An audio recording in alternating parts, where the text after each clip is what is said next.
बिस्मिल्लाहिर्रहमानिर्रहीम। अस्सलामु अलैकुम व रहमतुल्लाहि व बाराकातुहू। আজ মহান 21শে ফেব্রুয়ারি সকল শহীদদের আত্মার মাগফিরাত কামনা করে সংক্ষিপ্ত বক্তব্য।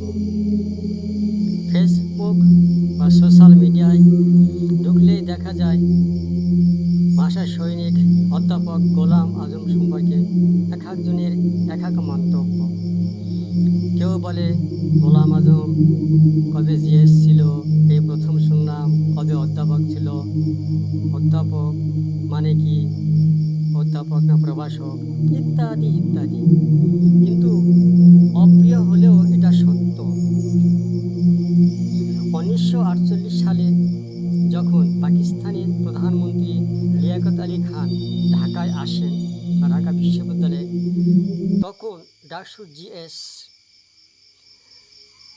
বা সাধারণ সম্পাদক গোলাম আজম ছাত্রদের পক্ষ হইতে বাংলা ভাষার দাবিতে মানপত্র পাঠ করেছিলেন।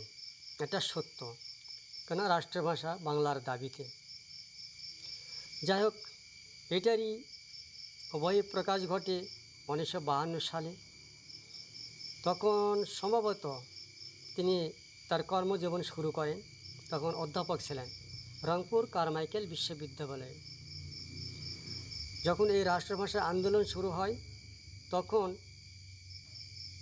অধ্যাপক গোলাম আজম তার ছাত্রদের নিয়ে মাঠে নামেন বাংলা ভাষার দাবিতে, এবং আল্লাহর রহমতের দাবি আদায়ও হয়।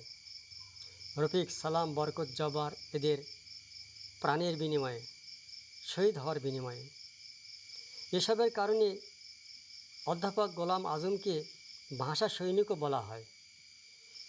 কিন্তু এখনকার বাচ্চারা এরা তো জানবে না, কারণ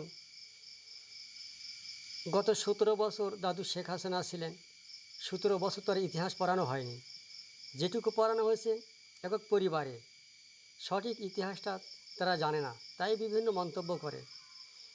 সর্বোপরি একটাই কথা সবার কাছে, এখন উন্নত বিশ্বে সবাই পৌঁছে গেছে, তাই নোংরা মনোভাব, এই নোংরা মনোভাব না নিয়ে ফ্রি মাইন্ডে, মুক্ত মনে সবাই বসবাস করুন।